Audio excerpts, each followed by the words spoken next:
Islam ke Aceh, termasuk di Selama Yaman, seperti itu di Anjung, dan Aceh. Nama beliau Abu Bakar bin Hasan Al-Faqih bin Husin. Abu Bakar bin Husin bin Faqih. Nama asli beliau dikenali dengan nama Abu Bakar. Beliau salah satu pendakwah yang membawa ajaran Islam ke Aceh masa Sultan dulu. Beliau membawa Islam ini tidak menjadi sebuah handal. Kenapa? Karena tidak mempertentangkan tradisi. Tradisi yang bertentangan dengan ajaran diislamkan. Contoh yang bertentangan dengan ajaran Islam. Ada tradisi masyarakat Jawa kuno. Tradisi masyarakat Jawa kuno menjadikan perawan sebagai tumbal.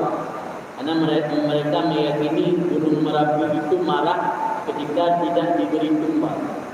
Ada keyakinan masyarakat Jawa kuno diberi tumbal dengan menjatuhkan seorang gadis perawan dalam Gunung Merapi. Bagaimana cara ulama dulu mengislamkan tradisi? Karena kalau kita datang ke tempat orang langsung menyalahkan tradisi orang, pasti kita yang harus kabur keluar. Biar belum tanya oleh. Merupakan juga ajaran Islam apa yang belum jadilah. Tapi cara mereka membawa ajaran Islam hingga Islam diterima tanpa terjadi pertumpahan darah, karena mereka tidak pernah mempertentangkan tradisi. Tradisi menjadikan tumbal seorang gadis diganti dengan tradisi menjatuhkan kepala kerbau. Karena sebahagian masyarakat kepala kerbau tidak pernah dijadikan makanan. Ketika kepala kerbau tidak dijadikan makanan, membuang kepala kerbau tidak dianggap mubazir.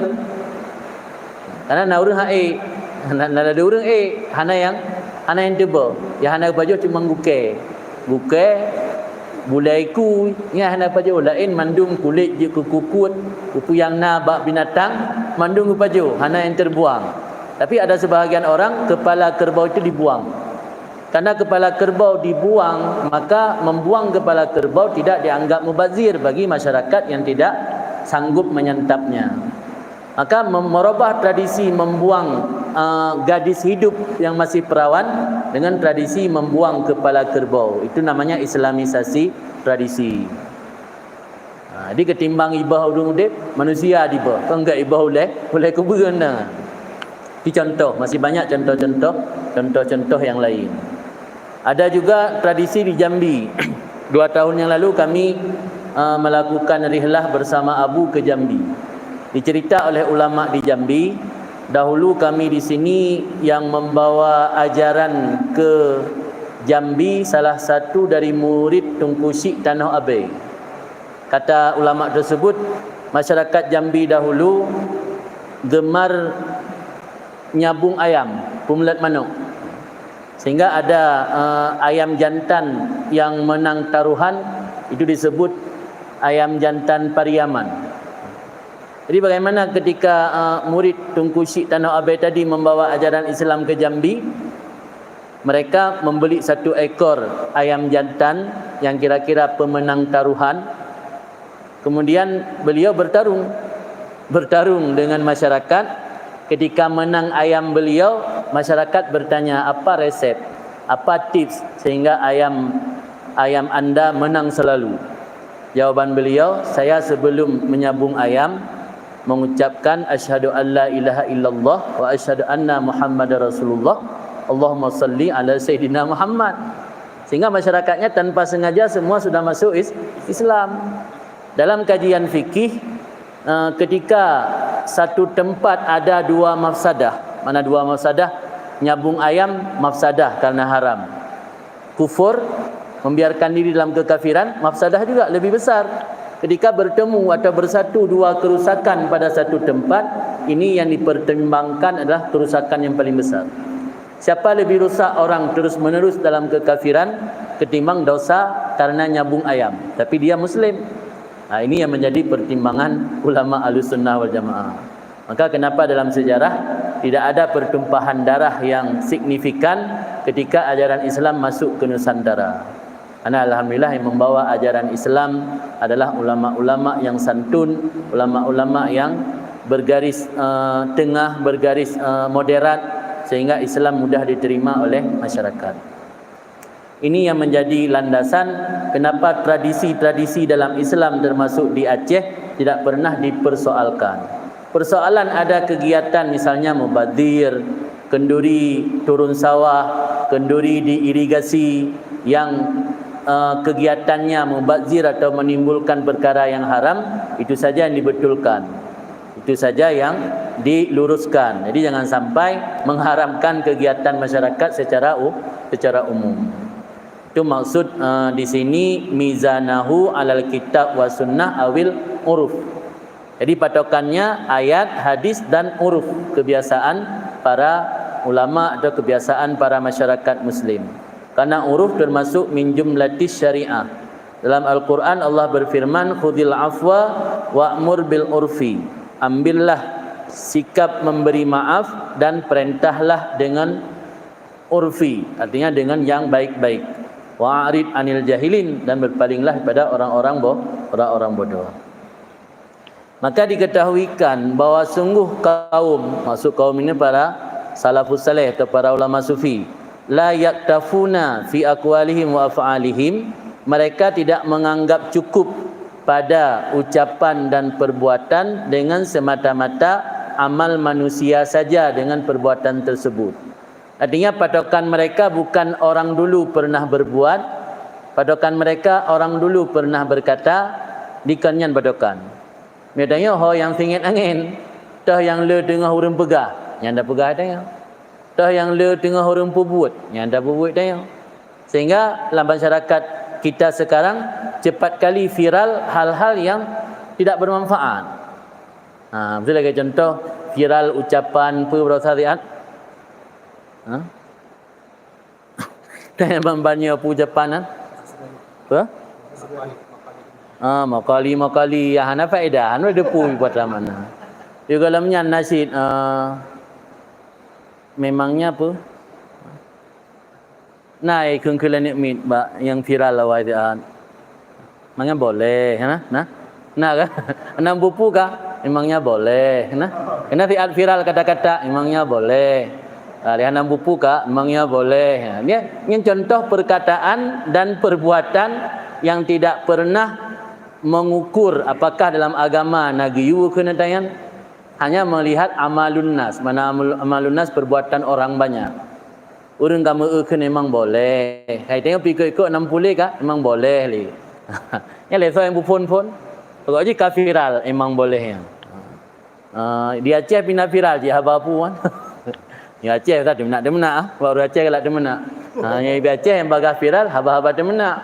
Yang baga viral. Yang contoh beda kita dengan orang-orang dulu. Orang dulu sebelum berkata, sebelum berbuat, melihat dulu apakah yang dia katakan, yang dia perbuat, apakah ada tolak ukurnya dalam agama menurut kitab, menurut hadis, menurut ayat, menurut uruf. Lihtimali ayakuna dalikal fi'lu awil qawlu min jumlatil bid'ah allati la yashhad laha kitab wala sunnah. Karena ada kemungkinan bahawa sungguh demikian perbuatan atau ucapan termasuk bid'ah yang tidak pernah dibenarkan oleh ayat dan oleh hadis. Ini lagi-lagi terjadi kontroversi antara kita dengan orang sebelah dalam mendefinisikan bid'ah. Kalau menurut kita Ahlussunnah wal Jamaah, definisi bid'ah itu ketika menyalahi ayat dan hadis secara umum dan secara khusus. Adapun bila tidak menyalahi secara umum walau tidak disebutkan secara khusus, itu bukan bid'ah. Contohnya itu kenduri belang. Kenduri waktu kena urang melahirkan. Kenduri luang, bersejuk luang. Nah istilah orang Aceh kan, bersejuk luang. Orang inang kena melahirkan waktu 7 hari bulan mengandung. Sana buat kenduri bersejuk. Nya minta kalian masa Nabi pun nak bersejuk nyan bu mati mat anda rumpa adihnya. Cuman orang tanya agama Khawarij dalam rangka pusid untuk bersedekah. Yang sedekah tersebut menjadi sebab untuk makbul doa. Karena sebelum berdoa tanya juga anjurkan berbuat baik. Berbuat baik boleh dengan cara berpuasa, boleh dengan cara bersedekah. Misalnya kita ingin komplain, saya tidak mau mengeluarkan belanja untuk berkenduri sebelum melahirkan. Ada cara lain agar Allah mudah mengabulkan doa yang hemat? Ada. Taubat, memperbanyak ibadat, puasa, qiyamul lail, ana itu big-bang. Yang behind the team. Ibadat behind tajud behind the team, taubat behind the team, puasa behind the team.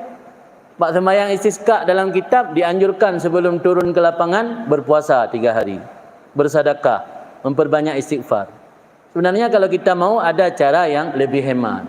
Jadi baik alasan gara-gara handa tim berdebit bank, tuduh but gop, yang ka bid'ah, yang nagiul agama. Karena pengertian bid'ah ketika menentang dengan ayat dan hadis tidak didapatkan walau secara umum.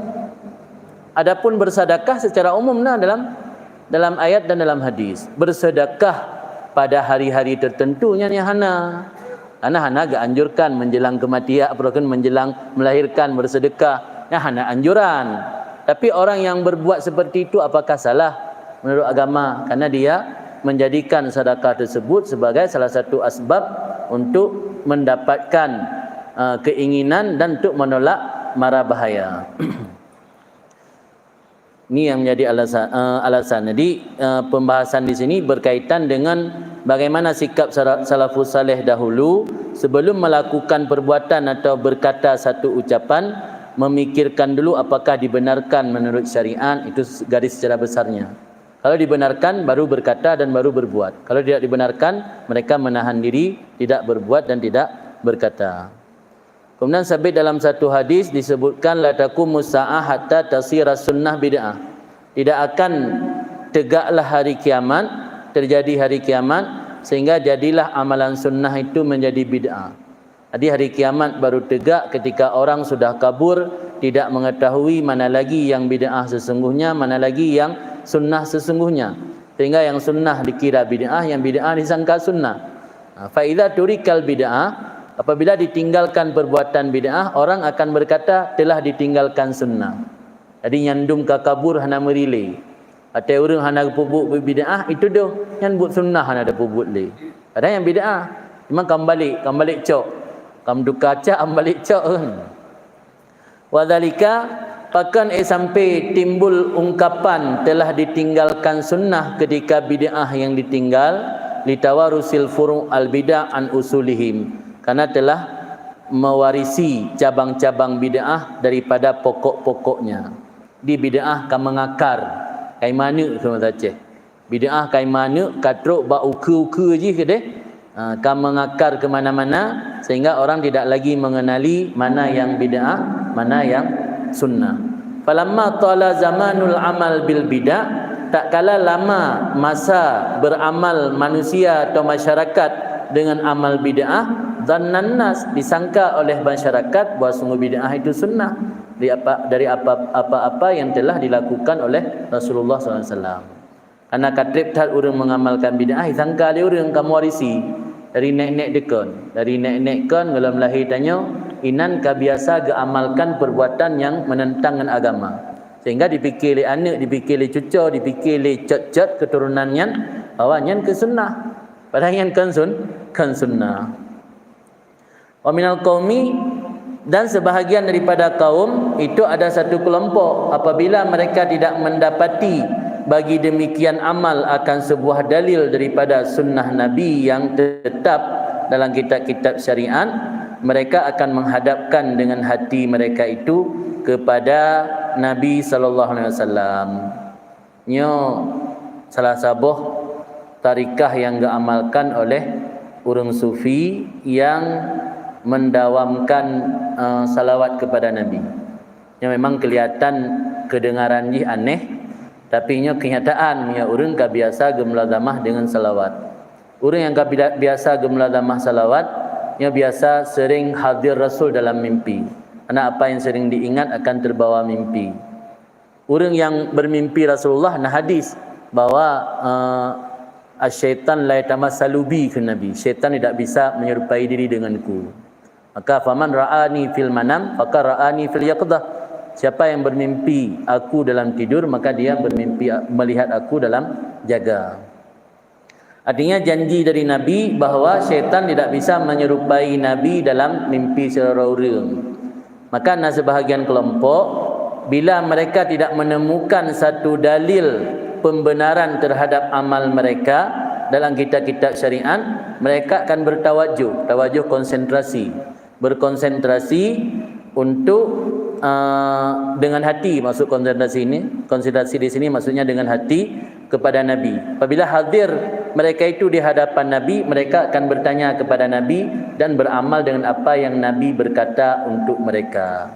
Kecuali kejadian semacam ini khusus di akabir rijal, dengan para pembesar daripada orang-orang yang dekat dengan Allah, para waliullah. Rijal dalam ilmu tasawuf para wali, rijal dalam hadis para tokoh-tokoh perawi hadis. Rijalnya maknanya urang agam, maksudnya secara jenis kelamin.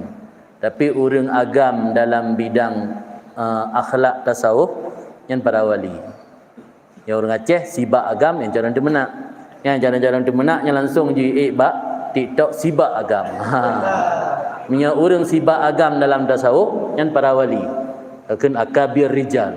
Yang rijal dalam hadis, model Ibnu Umar, Ibnu Abbas, Abu Hurairah, yang rijalul hadis kan. Yang lele riwayat hadis. Yang gaji ke tokoh dalam riwayat hadis, yang ke rijalul hadis. Yang rijal bahasa Aceh lah ilham dia. Kan. Jadi nyandung lebih kelebihan oleh Allah. Jadi orang yang komunikasi langsung dengan Nabi SAW, termasuk hadis tentang kelebihan minum kopi. Yang hendak pun cari dalam kitab hadis sana. Yang hadis yang diriwayat oleh salah siro Habib di Yaman, salah siro ulama saleh yang nyan bermimpi dengan Rasulullah. Yang mana kepegah dari Rasulullah ini selama mantang baik kopi babah malaikat ge ucap istighfar katanya. Tapi baik dua orang Yaman gejek kopi datang duk qiyamul lail ke nonton bola. Tanya tajik kopi nonton bola menggadang sepanjang malam, mupat pegah ke gop, pegah bro aib gop tu.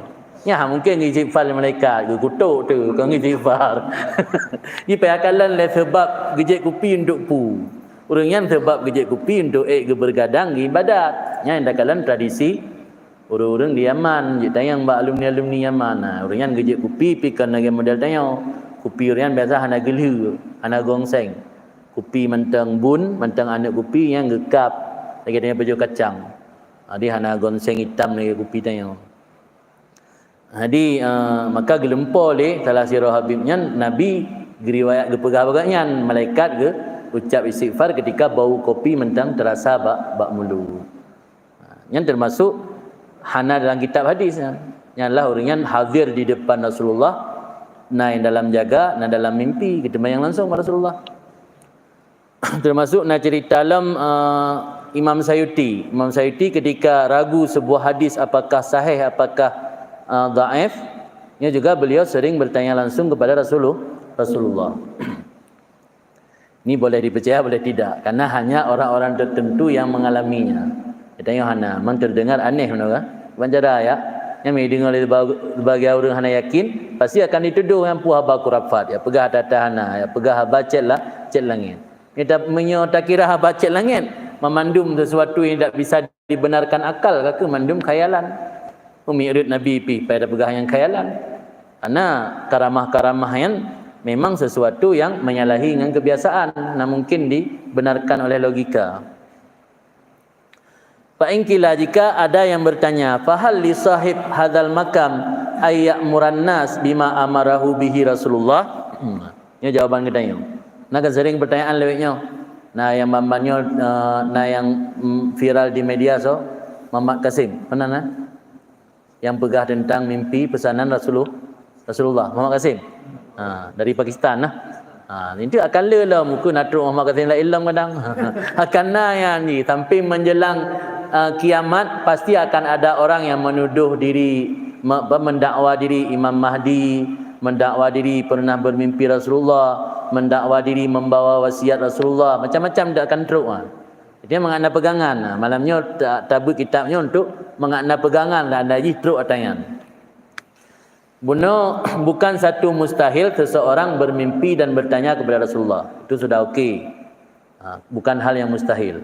Cuman hanya orang-orang tertentu. Kemudian pertanyaan kedua, adakah boleh bagi sahib ini makam? Artinya orang yang telah memiliki kedudukan bisa bertanya langsung kepada Rasulullah, baik dalam mimpi atau dalam keadaan terjaga. Adakah boleh bahawa memerintah orang lain dengan apa yang diperintahkan kepada dia oleh Rasulullah? Ma amarahu bi Rasulullah, ataupun tidak boleh? Maka fal jawab la yambaghi lahu dzalik. Tidak boleh baginya demikian. Nyogoknya kagak perintah Rasulullah kagaknya tahu. Karena apa yang dipesan oleh Rasul setelah Rasul wafat itu tidak menjadi syariat untuk orang ramai. Kesal ciknya je ke hukum orang yang menerima wasiat dalam mimpi. Kagaknya melanggar. Hanya kan menjaga lempur gak pegah manah ku lain yang mahana pubut don kenang laknat nyoron te merekang Rasulullah nyoron akan binasa atau hana patih wasiat Rasulullah hana giyu wala agama ya berat-berat drawan. Fal jawab la yang bagi lahu zalik. Tidak sepatutnya baginya seseorang oleh demikian. Karena perkara itu amrun zaid, perkara yang melebihi daripada sunnah yang sahih yang tetap melalui jalur periwayatan. Tarik nakal ni jalur periwayatan.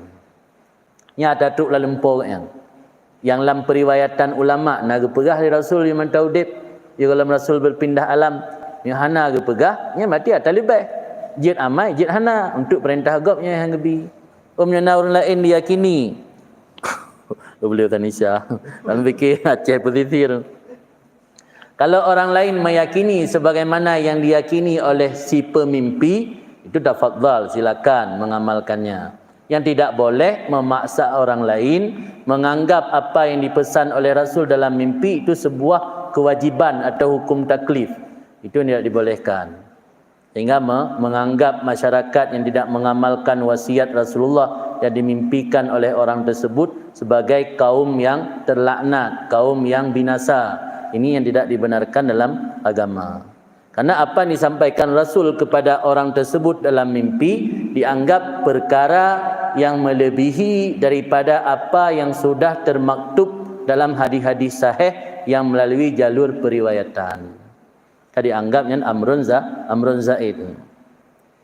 Wa man amaran nas bi syai'in zaid.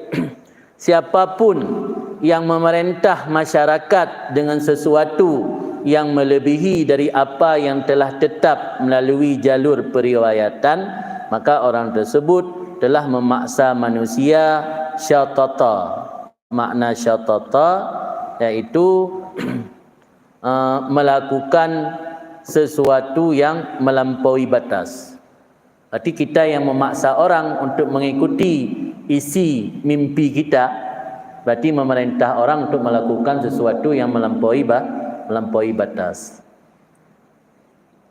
Illa ayyaktara ahadun, kecuali bahawa orang tersebut atau salah satu dari masyarakat tadi dengan secara sukarela memilih demikian, fala harat, maka tidak berdosa. Kama huwa sya'nu muqallidil madzahib, sebagaimana kondisi orang-orang yang bertaklid kepada mazhab-mazhab yang diistimbatkan daripada ayat dan hadis.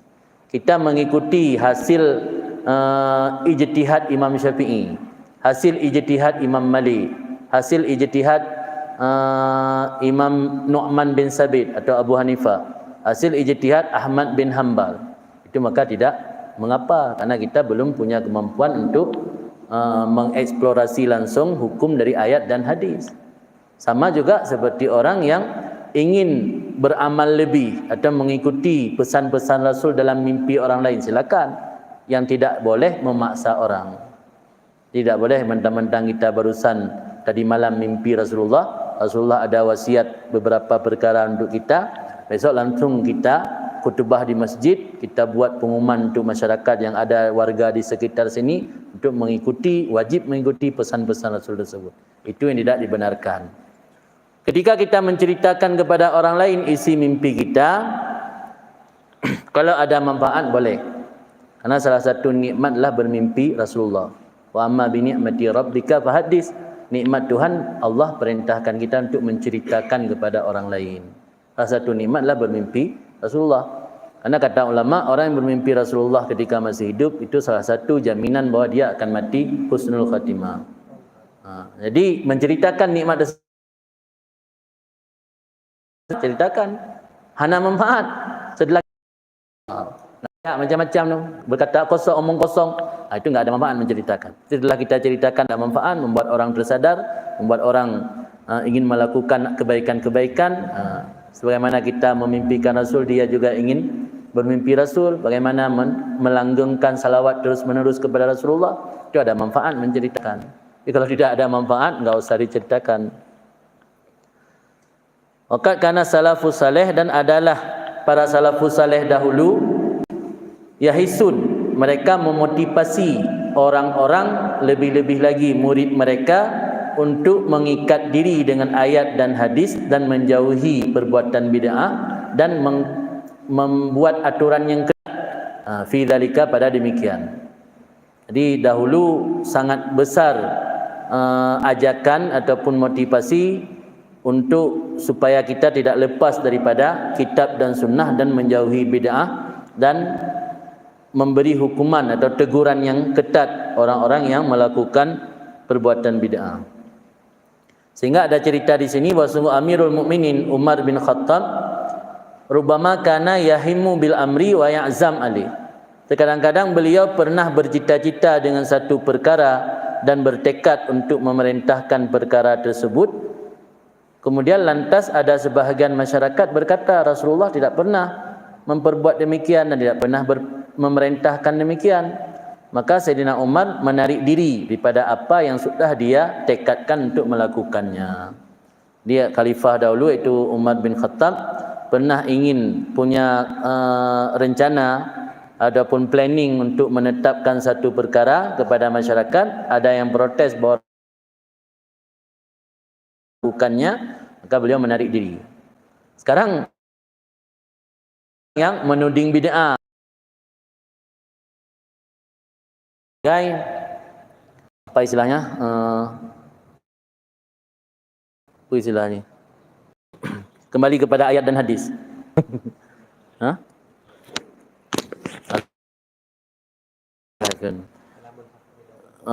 Yang istilah Arab, bahasa Indonesia beristilah. Istilah dalam bahasa Indonesia. Semacam propaganda lah, propaganda untuk kembali kepada ayat dan hadis. Itu kalimatul haq urida bihal batil. Apa maksudnya? Ucapan benar, kembali kepada ayat dan hadis, bukan ucapan salah, benar. Memang dalam agama kita disuruh kembali kepada ayat dan hadis. Fa in tanaza'tum bi syai'in farudduhu ila Allah wa rasul. Cuman ucapan kembali kepada ayat dan hadis itu hanya simbol belaka. Ketika orang yang mengajakkan kita kembali kepada ayat dan hadis, nyata-nyatanya ketika mereka memberi pensyarahan atau mereka memberi penjelasan dalam satu masalah hukum, rupanya bukan kembali kepada ayat dan hadis, kembali kepada penafsiran ayat dan hadis menurut mereka atau menurut ulama yang mereka. Kalau ujung-ujungnya ulama, kenapa ulama kita tidak boleh? Kenapa harus ulama mereka? Ini jadi masalah. Berarti penggunaan kembali kepada ayat dan hadis itu hanya simbol atau propaganda. Ucapannya benar, tidak salah. Yang salah maksud tujuannya. Kembali kepada ayat dan hadis itu ucapan yang hak, benar. Tapi ketika orang yang mengucapkan ucapan tersebut tujuannya untuk orang-orang atau masyarakat tidak lagi mengikuti pemahaman dan ajaran yang dibawa oleh ulama, tetapi mengikuti pemahaman dan ajaran dibawa oleh ulama mereka. Ini yang salahnya, karena tujuannya untuk selain yang hak tadi. Berbeda dengan dulu. Karena kalau tidak dijelaskan nanti salah pemahaman. Takut salah pemahaman. Ini dalam kitab tanya buat getam go bid'ah. Bagaimana kata salah orang perkara bid'ah? Bukan menyalahkan orang yang menuding bid'ah, penempatan menuding bid'ah kadang-kadang yang salah. Atau kurang faham mereka bahawa apa itu sesungguhnya bid'ah. Apa yang selama tidak diperbuat oleh Rasulullah, tidak pernah dilakukan oleh Rasulullah, langsung dianggap bid'ah yang sayyi'ah. Kadang-kadang kan ada juga bid'ah yang hasanah. Oh, mereka berkata bid'ah hasanah itu rekayasa para ulama. Khalifah Umar bin Khattab yang berkata ni'matil bid'ah hadhihi. Ni'matil bid'ah hadhihi, membuat kegiatan salat tarawih dari awal Ramadan sampai habis dan memisahkan jamaah perempuan dengan laki-laki. Apa komentar Sayyidina Umar? Ni'matil bid'ah hadhihi. Ini menunjukkan bid'ah itu ada yang ni'mah, mana ni'mah baik. Nah ni'mah nabi sa dia fi'il dzam. Ya ni'mah fi'il madah. Berarti sebaik-baik bid'ah ini. Berarti bid'ah bukan serta-merta asal bid'ah itu menyesatkan. Ukalam tidak begah. Nabi berkata kullu bid'ah dhalalah. Itu orang yang pernah ngaji sampai kitab Matan Sulam Munawwarat saja, kelas 2 atau kelas 3 di pondok pesantren, itu sudah paham kullu itu bukan makna seluruh semua. Ada makna kullu sebahagian besar. Kullu syai'in halik illallah. Setiap sesuatu itu binasa. Apakah ada yang tidak binasa? Selain Allah ada, arah dan kursi tidak binasa. Bukan Allah saja yang tidak binasa, aras juga tidak binasa. Di kullu syai'in halik illallah. Jadi itu kullu bukan bermakna seluruh, tapi bermakna jami', bermakna kumpulan, majmu', bermakna kebanyakan atau mayoritas, bukan bermakna seluruh. Di kullu bid'ah dhalalah, mayoritas perbuatan bid'ah itu, apalagi bid'ah dalam persoalan akidah, itu yang dhalalah. Artinya ada juga bahagian dari bid'ah yang hasanah. Kan? Wa hamma maratan, dan ada cerita lain lagi. Pernah bercita-cita oleh Umar bin Khattab pada satu kali bahwa beliau memerintahkan manusia dengan menanggalkan pakaian yang mereka memakainya. Ketika sampai akan Khalifah Umar, bahawa sungguh pakaian tersebut pernah dicelup dengan kencing nenek-nenek. Ada cerita zaman dahulu sulit mencari pewarna. Semasa saya masih SD dulu, untuk mewarnai baju masih memakai pantek. Sekarang orang tidak melakukan mewarnai pakaian lagi karena sudah gampang didapatkan di toko-toko. Tinggal pilih warna apa yang kita inginkan. Dahulu kain warna putih. Jadi untuk mewarnai dengan warna lain, kadang-kadang bahan pewarnanya sulit didapatkan, apalagi di negeri Arab, hana tumbuhan ini. Dia bertanya nak kunyit, kita pegat warna kuning. Di Arab untuk gewarnai gecelup bajai yang cerita zaman masa Khalifah Umar bin Khattab. Gecelup dalam urang inang tuha kemah. Mungkin kencing nenek-nenek agak kental ataupun menguning, maka dijadikan sebagai bahan celupan kain. Kalau itu basuh kembali ke suci untuk mewarnai mentang. Jadi nak terus informasi, datang sampai informasi kepada Khalifah Umar bin Khattab bahwa kain tersebut pernah dicelupi dengan kencing ajaibnya nenek-nenek tua. Sehingga ketika sampai informasi tersebut kepada Khalifah Umar bin Khattab, beliau memerintahkan masyarakat untuk melepaskan, jangan lagi pakai pakaian tersebut. Kemudian ada orang yang protes, kepada Umar bin Khattab. Apa kata dia? Sesungguhnya Rasulullah SAW pernah memakai pakaian yang pernah dicelup dengan diwarnai dengan kencing perempuan tadi. Dan juga masyarakat pada masa Rasulullah masih hidup juga pernah memakainya. Rasulullah tidak pernah melarang. Ketika mendengar informasi tersebut, lantas Umar bin Khattab beristighfar.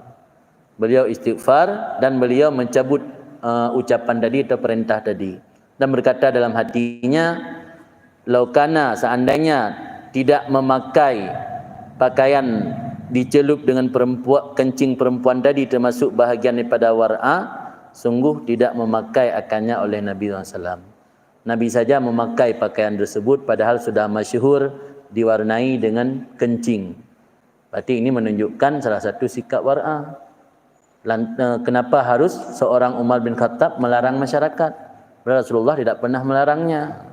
Ini salah satu bentuk akhlak salafus saleh. Mereka selalu mengedepankan apakah Rasulullah pernah melakukannya, apakah Rasulullah pernah berkata, baru mereka melakukannya dan berkata. Dan ada informasi lain lagi, Imam Zainal Abidin. Imam Zainal Abidin ni putra daripada Sayyidina Husain. Ketika terjadi peristiwa Karbala, Ali Zainal Abidin masih kecil, masih umur sekitar 2 tahun 3 tahun kalau tidak salah. Beliau dalam keadaan kondisi sakit demam. Maka beliau selamat daripada pembunuhan Karbala yang mengorbankan cucu daripada Nabi Muhammad sallallahu alaihi wasallam. Ali Zainal Abidin, putra daripada Sayyidina Husain radhiyallahu an. Pernah beliau berkata bagi anaknya, anak Imam Ali Zainal Abidin namanya Muhammad Bakir. Pernah berkata bagi anaknya, ittakhid li sauban albasuhu inda qada'il hajat wa anza'uhu waqta syuru'i fi salah. Buat untukku sehelai kain yang aku gunakan untuk ke toilet qada hajat, dan aku lepaskan ketika aku masuk dalam salat. Jadi Ali Zainal Abidin, beliau memerintahkan anaknya, putranya itu Muhammad Bakir, membuat 2 helai kain. Satu digunakan ke toilet, satu dipakai untuk salat. Padahal ini tidak pernah kita dapatkan dalam hadis. Rasulullah tidak membedakan mana baju tidur, mana kain untuk tidur, mana kain untuk salat, mana kain untuk WC. Tidak ada dalam satu riwayat Nabi kalau ke WC menggunakan kain khusus, sehingga kain tersebut tidak beliau gunakan untuk salat. Atau ketika tidur beliau menggunakan kain khusus, sehingga kain tersebut tidak beliau gunakan untuk salat. Ketika Imam Ali memerintahkan putra beliau, apa alasan beliau? Alasan beliau, fa ini raaitu dzubab, karena aku melihat seekor lalat yajlis, hinggap di atas najis. Kemudian lalat tersebut jatuh di atas kainku. Ini alasan beliau, mungkin karena wiswas. Kan biasa orang wiswas. Karena tadi melihat seekor lalat yang hinggap di najis, kemudian lalat tersebut hinggap di kain Imam Ali Zainal Abidin. Apa komentar dari putra beliau?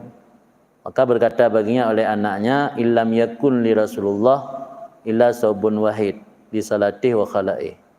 Sesungguhnya tidak ada bagi Rasulullah SAW melainkan sehelai kain yang beliau pergunakan untuk salat dan untuk ke WC. Untuk ke WC pinggan, untuk salat pinggan. Maka ketika itu mencabut kembali oleh Imam Ali daripada apa yang beliau rencanakan untuk melakukannya.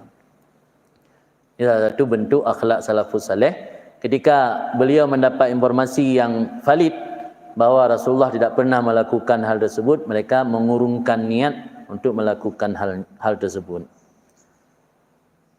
Qultu, ini komentar dari pengarang. Al-Mangkul, yang diriwayatkan bahawa sungguh Rasulullah sallallahu alaihi wasallam la yakun dzubab yanzil ala saubih wala ala badani. Ini komentar Imam Sya'rani. Apakah yang diberi gambaran oleh putra Ali Zainal Abidin tadi boleh kita amalkan dalam kehidupan kita? Ini kita lihat komentar penulis. Sesungguhnya Rasulullah tidak adalah lalat yang berani hinggap di atas kainnya dan di atas badannya. Minhud dua bufalam tahru wama waqa'at dubabatun abada fi jismil hasani, dalam kitab dalam syair lam yatalin. Artinya lalat jamuk hantam to ni bak tubuh yang mulia. Jadi lalat dan nyamuk tidak ada yang hinggap di kain dan di badan Rasulullah. Berarti tidak bisa dijadikan contoh. Rasulullah wajar menggunakan satu helai kain untuk ke kamar mandi, satu helai kain untuk ibadat. Karena memang fadlah dia kotoran beliau tidak bernajis. Ya kan? Fadlah kotoran Rasulullah tidak bernajis. Jib minum sahabat yang gejib Rasulullah. Yang dalam riwayat hadis. Dan ketika salah satu sahabat yang membersihkan kamar Rasul, tiba-tiba hilang satu botol, yang dalam botol itu ada kencing Rasulullah. Nah, jamun kahana toilet katanya. Ulun jamun kadang-kadang tu'i kahana toilet getuh dalam peluk khusus. Ini kadang-kadang yang kegejib. Jadi fadlahan kotoran dari Rasulullah. Karena bernajis. Dan lalat pun tidak hinggap di baju dan di badan Rasul. Berarti untuk umat boleh membedakan pakaian ke kamar mandi dengan pakaian untuk ibadat. Tapi untuk Rasulullah, beliau tidak membedakan karena memang lalat tidak pernah hinggap di badan dan di kain beliau. Maka komentar penulis di sini, Rasulullah tidak adalah lalat yang turun atau hinggap di atas kain dan di atas badan beliau. Maka tidak layak apa yang disebutkan di atas sebagai dalil. Di apa yang disebutkan tadi, cerita Imam Ali Zainal Abidin bersama putranya, itu tidak bisa kita jadikan dalil untuk prinsip kita satu kain ke kamar mandi itu, untuk salat itu, apalagi mau tidur pun itu, semua itu. Anjir. Yang lebih utama bagaimana ada satu kain khusus kita gunakan untuk ibadat yang bisa menghilangkan wiswas kita. Yang lain pakai untuk kamar mano, untuk qiya'ih, yang terserah. Pokoknya ada kain yang untuk ibadat. Apalagi kita berjualan di pasar, jual ayam potong, jual ikan yang rentan terkena najis. Itu ada pakaian khusus untuk ibadat. Baik langsung kan, pakaian ta publo ingket, pakaian ta si manok, nganyan pida sembahyang lom. Kan, kecuali bahwa adalah Ali Zainal Abidin berkata oleh putranya lam ya'mur ahadan. Dalam penjelasan di atas tadi tidak ada satu narasi, tidak ada satu kalimat Rasulullah tidak memerintahkan seseorang pun dengan membeda-bedakan kain. Kan tidak ada kan? Yang ada cuman cerita putra Ali Zainal Abidin bahwa Rasulullah menggunakan satu kain untuk salat dan untuk ke kamar mandi. Tapi tidak ada narasi atau tidak ada ucapan yang mana Rasulullah tidak memerintahkan orang lain. Maka kata penulis, kata pengarang kitab ini, apa yang terjadi pada Ali Zainal Abidin dan putranya tidak bisa kita jadikan dalil. Adapun yang diriwayatkan daripada Abi Yazid Al-Bistami, semoga Allah merahmati beliau, bahwa Abi Yazid ini memiliki satu kain untuk salat dan satu kain untuk ke kamar mandi. Maka itu bukan karena dihinggap oleh lalat sebagaimana yang terjadi pada Ali Zainal Abidin. Hanya itu bahagian daripada adab, di menjaga adab. Jangan samakan baju menghadap Allah dengan baju datang ke kamar mandi. Jangan samakan baju menghadap Allah dengan baju yang kita gunakan ke toilet. Tayak hadap bupati mentang punya bajai balih tawa toilet hai bitamong li satpam. Ya kan? Kita baru sembelih ayam, baru sembelih potong lembu misalnya, baju masih berdarah ingin hadap bapak upati, pasti ditahan oleh satpam, tidak dikasih masuk. Masa menghadap Allah masih dengan pakaian yang sama ketika kita ke toilet. Jadi Abu Yazid memiliki baju dua, satu digunakan untuk khusus salat, satu digunakan untuk ke kamar mandi, itu karena untuk menjaga adab, bukan karena baju beliau dihinggap oleh lalat. Dan yang saya demikian itu daripada bab adab, bahwa tidak adalah pakaian yang digunakan ke kamar mandi, dianya itu pakaian untuk salat. Sama bandingannya sebagaimana kata mereka pada mengharamkan hadap kiblat dan membelakangi hadap kiblat ketika membuang hajat. Dia untuk menjaga adab. Fatalabu syari' anta la takuna jihad qada hajat fi jihatil wukuf li salat. Di alasan kenapa tidak dibenarkan atau makruh hukumnya membuang hajat dengan menghadap arah kiblat. Artinya itu untuk menjaga adab dan etika agar jangan sampai hadapan kita ketika buang hajat sama sebagaimana hadapan kita ketika salat. Dia rumah Tuhan bikin angku, doa bikin angku, ambil menan. Dia untuk menjaga adab. Palaika ya akhi, maka mestilah di atasmu wahai saudaraku dengan meneladani sunnah-sunnah yang dinisbatkan kepada Nabi Muhammad. Maksud Muhammadiyah di sini dinisbatkan kepada Nabi Muhammad. Kan Muhammadiyah ormas yang dibangun oleh Kiai Ahmad bin Dahlan, itu organisasi masyarakat yang ada di Indonesia. Muhammadiyah maksud di sini sama seperti nama kitab Imam Tirmizi Syama'il Muhammadiyah. Ini Muhammad bin Abdul Wahab. Mana Muhammad Abdul Wahab? Muhammad bin Abdullah dengan meneladani sunnah-sunnah Muhammadiyah dengan sunnah-sunnah Nabi Muhammad bin Abdullah pada seluruh perbuatan kamu, ucapan kamu dan iktikad kamu. Wala tuqaddim, dan jangan kamu memberanikan diri di atas melakukan tahu akan kecocokannya bagi kitab dan sunnah. Jadi sebelum melakukan apapun perbuatan dan ucapan, pastikan dulu apakah muwafaqah dengan kitab, apakah muwafaqah dengan sunnah.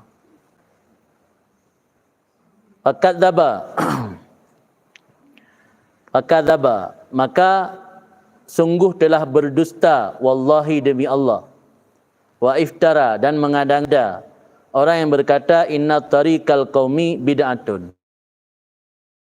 Jalur yang ditempuh oleh orang-orang sufi itu bid'ah. Fa idza kana mayahabu mukhalafah syariah, dan apabila adalah orang-orang yang takut bertentangan dengan syariat dan berhenti daripada melakukannya sehingga meyakini kecocokannya bagi syariat, itu dianggap orang-orang bid'ah, maka tidak ada tersisa lagi di dunia ini orang yang mengamalkan sunnah. Alhamdulillah rabbil alamin. Timbulan ni katanya enggak anjurkan oleh musannif di sini selalu berpegang teguh dan mengikuti sunnah Rasulullah. Ketika hal-hal yang belum ada kecocokan dengan sunnah, walau secara umumnya baik terlakukan dan baik memberanikan diri melakukannya. Termasuk ajaran-ajaran ulama tasawuf yang yang tidak bertentangan dengan ayat dan hadisnya juga tidak keluar daripada kecocokan dengan sunnah. Karena tasawuf itu persoalan nama saja. Tasawuf sudah ada semenjak Rasulullah. Ayat qad aflaha man zakkaha wa qad khaba man dassaha. Zakka, tazkiyah, membersihkan hati. Inti ajaran tasawuf tazkiyah, membersihkan hati. Dahulu dinamakan dengan ilmu tazkiyah, ilmu membersihkan hati. Kapan penamaan tasawuf? Belakangan. Duda-duda nan tasawuf. Pada awal hana nan tasawuf. Sama seperti fikih ya. Pada awal-awal tidak ada fikih, ilmu halal wal haram. Duda baru na fikih. Nya berpijak arti Al-Quran namanya ilmu tazkiyah. Nya berpijak kepada sunnah namanya ilmu zuhud. Maka Imam Baihaqi nama menulis kitab Az-Zuhud yang inti pembahasannya tasawuf. Abdullah bin Mubarak nak tulis kitab Az-Zuhud. Imam Ahmad bin Hanbal nak tulis kitab juga Az-Zuhud. Banyak ulama-ulama salaf yang menulis kitab Az-Zuhud yang membahas tentang tasawuf. Jadi pada era awal Islam, tasawuf itu lebih dikenali dengan ilmu tazkiyah dan ilmu zuhud. Belakangan baru bernama tasawuf. Kata Syekh Ramadan Al-Buti almarhum, kata beliau, wa kana tasawuf sadral Islam. Tasawuf di awal-awal Islam isman, musamma bila ismin, esensi tanpa nama. Di pada awal Islam esensinya saja tanpa ada nama. Fasara al-an, dan jadi tasawuf sekarang isman bila musamma, nama tanpa esensi. Orangnya ramai orang yang menganggap diri tasawuf tapi akhlaknya tidak bertasawuf. Ramai orang yang menamakan diri dengan tasawuf tapi ajaran-ajaran tasawuf tidak diamalkan. Ini maksud wasara al-an isman bila musamma. Ini kata Batavia. Kata Batavia, berarti selanjutnya kita buka sesi tanya jawab. Dipersilakan. Mati mendung mah.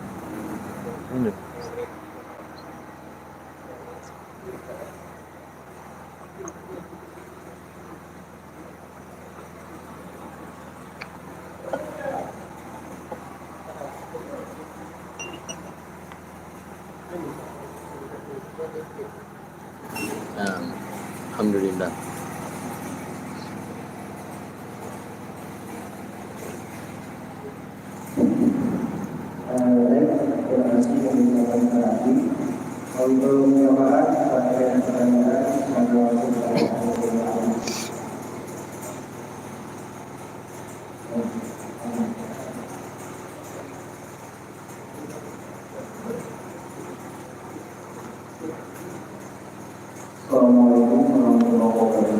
Waalaikumsalam.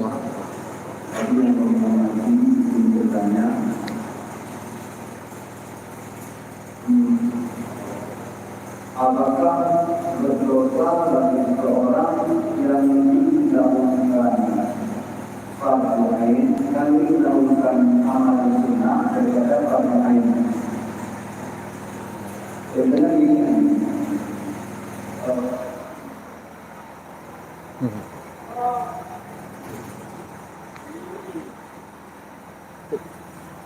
Lanjut je nak. Oh. Nanti tinggal yang jawab mendang. Kena yang kita betul. Karena begini ya, sekarang di sekolah Islam terpadu itu lagi tren-trennya untuk menghafal Quran. Mulai dari jenjang SD, SMP sampai SMA.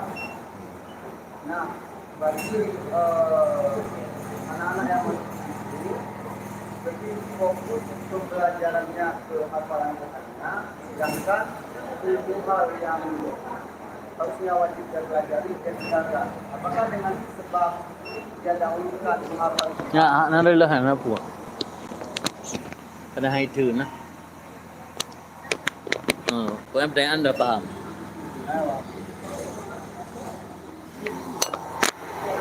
Antara itu.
Oh, yang likut dulu. Ya.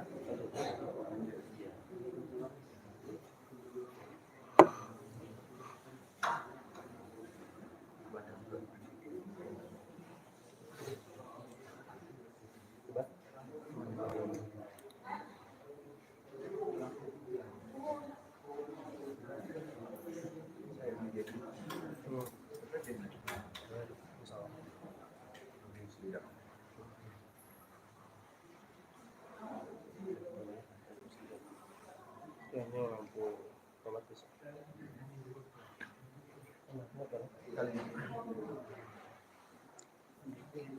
Mana apa ya? Listrik. Dah nak cari dia, dengan dia nak apa? Ada audit dia. Audit dia.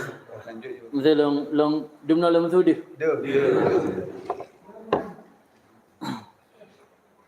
Pertama dalam Islam nak terjadi perken ya bahasa ino degradasi kan. Pengalihan makna yang berasal lagi. Degradasi. Degradasi. Semacam degradasi lah menjadi istilah ulum dikula. Nah, terjadi degradasi atau pengalihan makna yang terjadi di awal Islam. Dalam Ihya, Imam Ghazali pernah menceritakan ada beberapa istilah agama yang terjadi degradasi makna. Misalnya contoh Tauhid.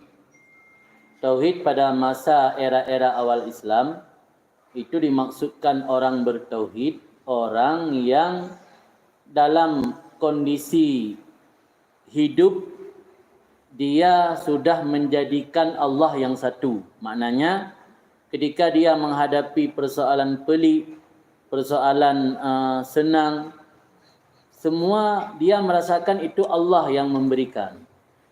Ketika dia dicaci orang, dia tidak pernah merasakan orang yang mencaci dia. Karena itu Allah yang mengizinkan, maka Allah menyuruh cacian kepada dia melalui orang lain. Sehingga dia tidak marah kepada orang lain karena cacian itu datang dari Allah. Ketika datang pujian, dia tidak merasa manusia memuji dia karena Allah yang memuji. Ketika datang nikmat, dia tidak merasa nikmat itu jasa 100% dari manusia. Manusia hanya wasilah, perantara. Nikmat itu datang dari Allah. Ketika dia datang bala, dia tidak pernah menyalahkan alam. Karena bala itu juga datang dari Allah. Itu namanya tauhid. Dia menganggap apapun yang terjadi dalam kehidupan dari satu Allah. Tidak pernah menganggap terjadi di manusia. Tapi pada akhirnya terjadi degradasi, tauhid itu berubah menjadi ilmu yang memperbincangkan tentang akidah. Disebut ilmu tauhid. Orang bertauhid, orang yang bisa menjelaskan tentang akidah-akidah tauhid. Itu pada awal Islam. Kemudian terjadi degradasi makna alim. Dahulu ketika disebut alim, itu orang yang pasti mengamalkan ilmunya. Sekarang yang namanya orang alim, orang yang menguasai informasi, maklumat. Ketika dia bisa menyampaikan informasi-informasi, walau dia tidak pernah mengamalkan sendiri, juga disebut alim. Juga terjadi degradasi makna hamilul Quran, atau orang yang menghafal Quran, atau biasa disebut dengan qari. Tidak jauh kita lihat pada masa Imam Syafi'i. Imam Syafi'i hidup di akhir abad kedua atau awal abad ketiga. Dalam hadis, Nabi hak orang yang menjadi imam, siapa yang lebih pantas didahulukan menjadi imam. Nabi mendahulukan qari dengan faqih. Mendahulukan qari dengan faqih. Artinya mendahulukan orang yang hafal Quran dengan orang yang menguasai ilmu agama, ilmu fikih, tapi dia tidak hafal Quran. Ketika Imam Syafi'i memfatwa hukum, dia sebalik, mendahulukan orang yang faqih ketimbang yang hafal Quran. Siapa yang menjelaskan? Khatib Syarbaini dalam Mu'nil Muhtad. Dalam Mu'nil Muhtad, Imam Khatib Syarbaini, beliau menjelaskan alasan kenapa Imam Syafi'i merubah apa yang telah dilakukan oleh Rasul. Jawaban sangat simple. Karena masa Rasul, ketika seseorang disebut qari, pasti dia alim. Tapi ketika disebut dia faqih, dia tidak hafal Quran, alim saja. Minyak qari, pasti hafal Quran dan alim fikih. Maka Rasulullah mendahului qari. Masa Imam Syafi'i belum jauh, baru sekitar 1 abad lebih dari masa Rasulullah. Ternyata sudah banyak yang hafal Quran saja tapi tidak alim fikih. Yang alim fikih saja tidak hafal Quran. Maka Imam Syafi'i mendahulukan faqih karena dia lebih menguasai tentang hukum sembahyang ketimbang hafal Quran saja tapi dia tidak paham hukum hakam yang berkaitan dengan salat. Itu sudah terjadi kira-kira 13 abad lalu. Bukan persoalan baru. 13 abad lalu sudah terjadi pembedaan orang yang hafal Quran saja tapi dia tidak tahu maksud dan hukum hakam yang ada dalam Al-Quran, paling menguasai terjemah secara zahir saja. Orang yang menguasai ilmu fikih, dia juga tidak hafal Quran. Yang kalau abad yang kau lika, kan mempelotong kau lika. 13 abad yang lalu sudah cukup lama. Masyarakat Islam ini sudah dipisahkan. Ada salah ya. Kan dipisahkan dengan yang hafal Quran saja, tidak menguasai ilmu. Yang hafal hafal fikih saja tidak menghafal Quran. Sehingga hafalan Quran tersebut menjadi satu profesi yang identik dengan kelompok lain. Padahal sebenarnya, kalau boleh kita berkata, umat Islam, khususnya orang-orang dayak juga harus bangun dari tidur. Artinya jangan hanya mengandalkan fikih saja, coba kita juga menerapkan untuk menghafal Al-Quran. Di Mudi kita sudah mempraktekkan, kalau istilah kami, hafal tahfidz ba'dat tafaqquh. Di orang yang sudah belajar mahalli, kita praktekkan untuk hafal Quran. Alhamdulillah ada yang 1 tahun, ada yang 2 tahun dan 2 tahun setengah baru selesai hafalan. Cuman tidak diwajibkan dengan kesadaran sendiri. Karena kebetulan beberapa tahun lalu ada alumni kami seperti Tunku Fahmi Lamno, beliau pernah belajar di Bogor 10 bulan hafal Quran. Di metode beliau bawa pulang ke Mudi, minta izin ke kami untuk karena ada beberapa kawan-kawan di Mudi yang baru selesai tamat kelas 7 ingin mengikuti program tahfidz. Jadi kami beri izin, dikasih kamar 1 unit untuk dibuat tempat markas untuk tahfidz. Alhamdulillah berhasil. Ternyata kalau ada kemauan, setelah belajar tafakuh, belajar fikih sampai tingkat mahalli pun bisa untuk hafal Quran kalau ada kemauan. Maka kenapa program tahfidz lebih banyak mengambil anak-anak kecil? Karena untuk gampang menerapkan hafalan mungkin. Maka diambil anak-anak yang kecil. Tapi kalau nanti ke depan dayah tahfidz ini kita buka juga dari kalangan dayah, insya-Allah anak-anak yang tahfidz Quran dia juga akan menguasai fikih, bukan hanya Quran saja. Itu berkaitan dengan realita dulu. Ini berkaitan dengan pertanyaan tadi. Apakah mendahulukan tahfidz saja tanpa mengajarkan ilmu fardhu'in akan terlepas? Jawabannya pasti tidak. Karena Nabi memerintahkan kita dipahami hadis itu jangan sepotong-potong. Harus dikumpulkan semua hadis perintah tentang mengajarkan ilmu baru dianalisa. Jangan ambil satu bahagian saja. Misalnya hadis hamilul Quran ahlullah wa khassatuh. Orang yang menghafal Quran itu adalah keluarga Allah dan orang-orang istimewa yang Allah istimewakan. Itu Nabi ngomong kapan? Ketika para sahabat bukan hanya saja menghafal Quran, tapi juga mereka menguasai hukum-hukumnya. Kemudian ada lagi hadis yang berbunyi, barang siapa yang menghafal Quran, niscaya dia akan memberi syafaat untuk 10 anggota keluarganya. Tapi dalam hadis tersebut ada aturan hafizal Quran wastadharahu wa ahalla ma ahallahu wa harama ma haramahu. Artinya bukan hafal Quran saja, dia harus mampu istidhar. Istidhar artinya menampakkan apa yang isi Al-Quran. Dia hafal teks Quran saja, tidak mampu menafsirkannya, dia tidak masuk dalam kategori hadis tersebut. Apalagi setelah hafal Quran, dia juga melakukan hal-hal yang bertentangan dengan Al-Quran. Apalagi. Jadi persoalan sekarang cuman karena masyarakat kita kurang membaca saja. Karena kurang paham ilmu, kurang membaca, kurang dapat informasi atau ilmu yang sesungguhnya, maka mereka mengandalkan tahfidz saja hanya dengan melihat motivasi, mendengarkan motivasi ini disampaikan oleh ustaz-ustaz dalam hadis-hadis yang saya bacakan tadi. Hamilul Quran, halullah wa kasatuh. Kemudian hadis tentang barang siapa membaca Al-Quran, dia akan memberi syafaat untuk 10 keluarganya. Dan dengan mengantarkan anak kepada tahfidz, seolah-olah dia sudah jaminan masuk surga walaupun tidak salat. Nah, ini yang bahaya. Padahal ada hadis yang mengatakan muru auladakum wahum abna'u sab'i sinin. Muru auladakum bisalah wahum abna'u sab'i sinin. Perintah anak kalian mengerjakan salat ketika umur mereka 7 tahun. Kemudian muru auladakum bimtisalil awamir wajtinabin nawahi. Adzalika wikayatul lakum walahum minan nar.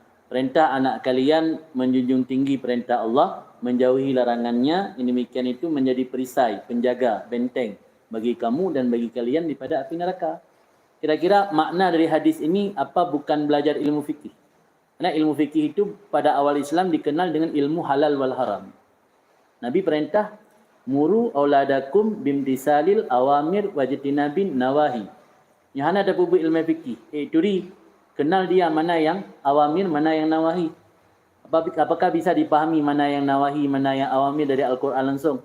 Tanpa belajar ilmu yang merupakan hasil eksplorasi ulama dari ayat dan hadis. Jadi, muru perintah anak kalian menjauhi, menjunjung tinggi perintah Allah, menjauhi larangannya. Kira-kira isi mana anjuran, mana perintah, mana larangan, semua ada dimuat dalam kitab fikih. Itu dalil kewajiban belajar ilmu fikih. Muru auladakum bimtisalil awamir wajtinabin nawahi. Kemudian dalil lain lagi, adibu auladakum ala salasi qisalin. Ajar anak kalian 3 perkara. Pertama, hubbi nabikum, hubbi ahli baitih, wa tilawatil Quran.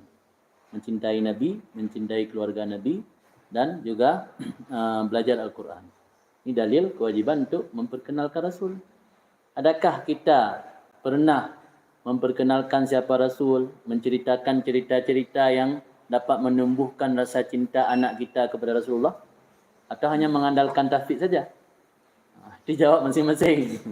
Kami hanya mengandalkan tahfidz saja, tidak pernah mengerjakan perintah-perintah Nabi dalam hadis-hadis yang lain, Berarti kita telah banyak meninggalkan fardu ain. Sementara hukum yang wajib untuk menghafal Quran tidak ada. Tidak ada satu hukum yang menunjukkan kepada wajib menghafal Quran. Yang ada hanya anjuran. Anjuran atau motivasi dari Rasulullah akan diberikan penghargaan sebagai orang-orang istimewa, atau janji dari Rasulullah, barang siapa yang anaknya hafal Quran, dia akan mampu memberi syafaat kepada keluarganya sampai 10 orang. Itu hanya anjuran dan motivasi, bukan hukum wajib. Tapi muru auladakum bimtisalil awamir wajtinabin nawahi, itu perintah wajib. Muru auladakum bisalah wahum abna'u sab'in sinin, itu perintah wajib. Jadi ketika terjadi kontradiksi antara yang wajib dengan anjuran atau sunat, pasti didahulukan yang wajib. Persoalan masyarakat mendahulukan yang sunat, meninggalkan yang wajib, bukan hanya pada mengantarkan anak ke tahfidz saja. Orang yang baru bertobat 20 tahun meninggalkan salat, dia rajin hadir ke majlis, dia rajin ikut majlis zikir, majlis ilmu, tapi salat selama 20 tahun tidak dikata. Utang-utang orang tidak pernah dikata. Artinya dia mendahulukan yang sunat, meninggalkan yang wajib. Itu banyak terjadi dalam masyarakat kita. Persoalan ada dua, boleh jadi karena ketidaktahuan atau jahil, boleh jadi karena kesengajaan, tidak mau tahu. Jadi pilihan hanya ingin mengantarkan tahfidz tapi meninggalkan sama sekali belajar ilmu fardhu ain, itu perbuatan dosa. Tapi kita jangan membuat sentimen dengan tahfidz. Nanti dijadikan alasan orang seolah-olah kita dengki dengan mereka. Maka jalan yang paling bagus, harus ada alumni dayah yang bisa mengimbangi, yang memikirkan buka tahfidz, tapi di sisi lain juga kita mengajarkan ilmu agama untuk mereka. Jangan hanya sekedar hafal Quran saja. Minimal ketika mereka menjelang balik usia 13 tahun, 14 tahun menjelang balik sudah paham tentang ilmu fardhu ain di samping hafal Quran. Jadi jangan langsung dilarang buka tahfidz. Ini nanti jadi sentimen. Nah, nanti masyarakat akan menilai, oh Tengku Dayah mentang-mentang dia tidak hafal Quran melarang dayah tahfidz. Nah, maka langkah bagus kalau ada keinginan kita bersama alumni-alumni dayah daripada buka dayah atau balai yang sudah banyak sekarang. Dalam satu kecamatan ada berapa buah dayah, ada berapa unit dayah, ada berapa unit balai pengajian. Sebab kita buat gebrakan baru. Di bukan hanya dayah mengajarkan kitab, juga tahfidz. Di tahfidz dan tafaqquh. Tafaqquh memahami agama, belajar fikih, dan juga tahfidz. Jadi jangan hanya tahfidz saja, jangan hanya tafaqquh saja. Kita padukan antara tahfidz dan tafaqquh. Memang untuk berhasil secara full susah memang. Ada orang yang sudah praktek tapi gagal. Paling tidak mereka yang keluaran tahfidz di situ sudah khatam bajuri lah, atau minimal sudah belajar Fathul Mu'in 2 jilid. Itu paling target kita paling sampai situ.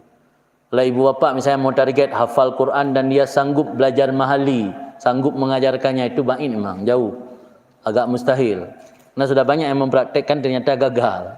Tapi paling tidak mereka setelah tamat dari tahfidz, paling tidak mereka sudah pernah belajar Fathul Mu'in. Sampai situ saja target kita. Coba kalau ada buat gerakan baru.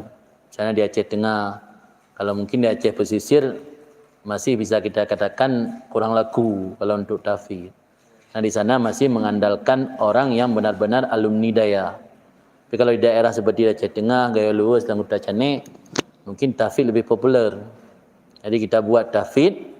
Kalau orang masih alergi dengan pendidikan dayah, jangan nampakkan ada pendidikan dayah, nampakkan tahfidz saja. Nanti di santri itu kita buat 1 jam khusus, dia wajib belajar ilmu fardhu ain. Nah, dia jangan hanya tahfidz. Yang orang alergi ke dayah, dia senang untuk tahfidz. Jangan sebut ada belajar kitab. Bilang aja ini tahfidz, kita Al-Quran langsung kepada kalam Allah. Orang kan senang kalau dikatakan langsung kalam Allah. Kalam Nabi saja kita tinggalkan dulu, langsung kalam Allah. Di Al-Quran langsung. Weh, kau boleh play oh. Ada teh jak jam. Orang mati lampu, menilai kelung dia. dia. Hmm. Kan kamu perintahkan untuk beramal dengan Al-Quran dan hadis. Beliau aba-aba gure tanya kenapa ya tak periksa sesuai hadis dengan Al-Quran. Karena langsung kefanatikan guru itu sangat dituntut.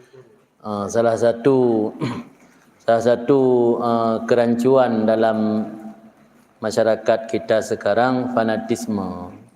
Fanatisme memang salah satu hal yang bisa membuat umat muslim ini terkotak-kotak.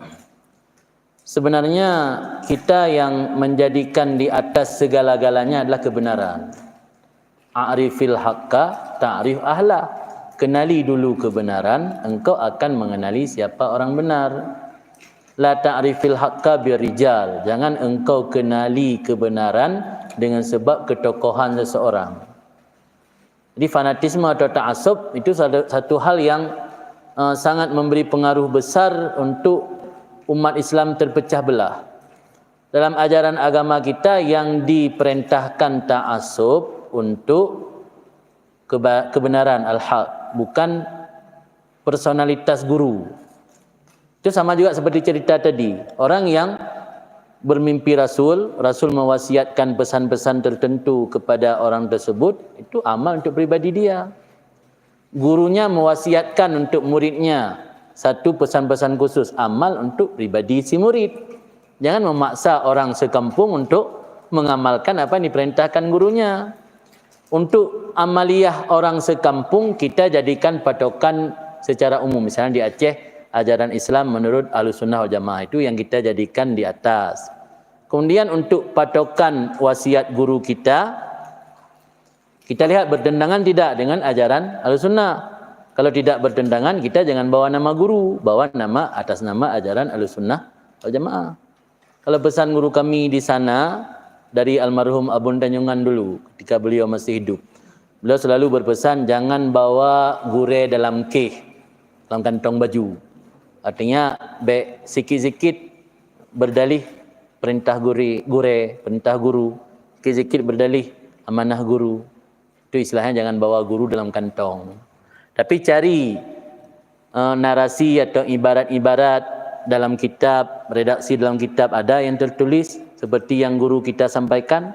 Kalau ada, ketika kita sampaikan kepada masyarakat, apalagi masyarakat yang pernah ngaji di pondok, kita kasih referensi. Referensinya Fathul Mu'in, referensinya Al-Mahalli, referensinya Kitab Mu'ni. Jadi tidak lagi berdalih kepada guru. Itu maksud Abun, jangan bawa guru dalam kantong. Yang sebenarnya. Persoalan kenapa ada pesan-pesan khusus dari guru, sama seperti pesan-pesan khusus dari Rasul. Itu yang hanya diamalkan oleh si penerima pesan, bukan memaksa orang lain. Itu prinsip kita. Terserah yang terjadi realita di lapangan macam-macam. Ketika ada pesan-pesan khusus dari guru, dia memaksa warga untuk taat kepada perintah gurunya. Inilah yang terjadi, masyarakat pecah belah. Di seberang sana ada murid dari guru lain lagi. Dia juga ada menerima pesan khusus yang berbeda dengan murid dari guru yang pertama, sehingga terjadi tabrakan. Mupok tit kam pakai warga gara-gara na dua tungku mudawa-dawa karena na pesan khusus dari guru masing-masing. Nyok yang Jadi berbicara tentang kepentingan publik, kepentingan umum, nyo dahulukan ajaran Islam yang Ahlussunnah wal Jamaah. Baik pesan gure. Una pesan gure tanya ketika bertentangan dengan mayoritas Ahlussunnah wal Jamaah, tinggalkan, baik ajak orang lain. Amai kero alhamdulillah. Dia yakin dah. Dia yakin kata imannya nurum selamat tanya dunia akhirat. Nyuruh akhirat tengok anak selamat kau kata yang tepat-tepat nan. Alhamdulillah. Yang baik apa tahu orang lain. Yang memaksa orang lain. Ketika kita sudah yakin pada seorang syekh, pada seorang tengku, yakin itu adalah kebenaran sebenarnya, kita memaksa orang lain. Jadi hanali tidak ada lagi patokan. Jadi kesimpulannya, tempatkan patokan kebenaran itu di atas segala-galanya. Bagaimana cara mengenali itu benar? Cara mengenali itu benar salah satunya bila apa yang disampaikan itu memiliki mata rantai dan sanad. Itu salah satu tanda itu benar. Sehingga seorang syekh mengatakan pulan-pulan pelan-pelan. Pernahkah kita mendengar pernyataan itu dari ulama lain atau hanya dia seorang? Kemudian dia di mana berguru? Pernahkah gurunya mengatakan hal yang sama? Pernahkah guru-gurunya mengatakan hal yang sama? Oh, persoalan kita tidak pernah hidup dengan guru-gurunya. Mungkin ada kitab. Apa yang disampaikan oleh beliau? Dalam kitab mana ada ditulis? Dalam kitab mana pernah dijelaskan pernyataan tersebut? Nah, itu salah satu cara mengenali kebenaran. Ketika sudah bisa kita pegang mana yang benar, siapapun yang sampaikan, walau anak baru lahir kemarin, itu kebenaran. Jadi jangan mengenali kebenaran karena ketokohan. Ini sikap fanatisme.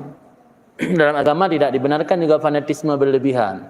Persoalan Anda fanatik kepada guru karena dia yang membuka jalan kehidupan Anda, karena dia yang membuka pintu hidayah untuk Anda, itu persoalan pribadi Anda, jangan maksa orang lain.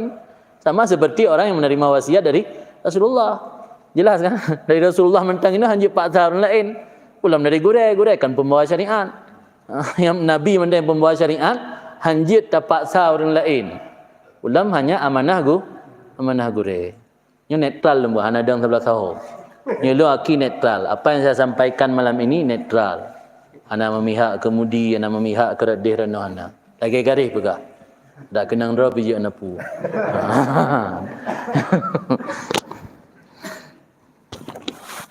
Ibu-ibu mungkin ada pertanyaan, silakan ditanyakan langsung. Ibu, atau satu pertanyaan lagi dari bapak-bapak untuk penutup majelis. Silakan. Waalaikumsalam.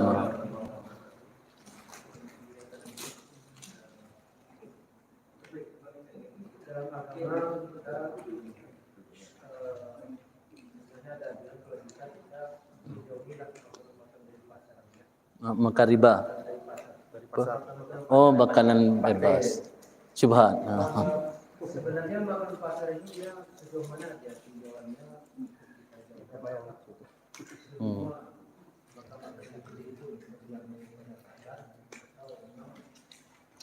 Memang yang kita beli dari pasar diolah kemudian dimakan di pasar sejauh mana.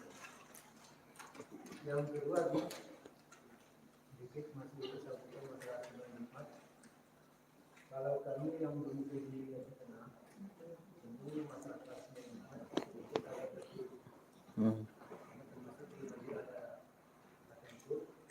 kalau kita melihat ini kayak untuk muara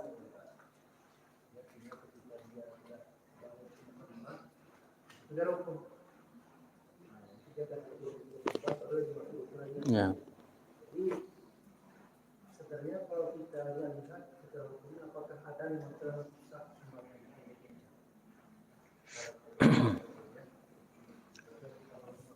Waalaikumsalam. Makanan yang dijual di pasar termasuk kategori syubhat. Orang-orang yang sedang menuntut ilmu salah satu adab harus menjauhi karena untuk gampang menghafal ilmu dan mendapatkan ilmu. Kenapa disebut syubhat? Karena orang yang menjual makanan di pasar orientasi mereka adalah cari untung. Orang yang orientasi cari untung akan kurang perhatian kepada persoalan najis. Misalnya datang orang suruh buat mie pakai udang. Dia yang penting kan cepat-cepat buat mie, terus bisa buat untuk orang lain lagi, pesanan lain. Dia tidak akan memerhatikan bagaimana cara menyucikan udang dengan sebenarnya. Pasti udang tersebut langsung dicelup dalam air, tidak pernah dia sucikan sebagai prosedur, sebagaimana prosedur mestinya.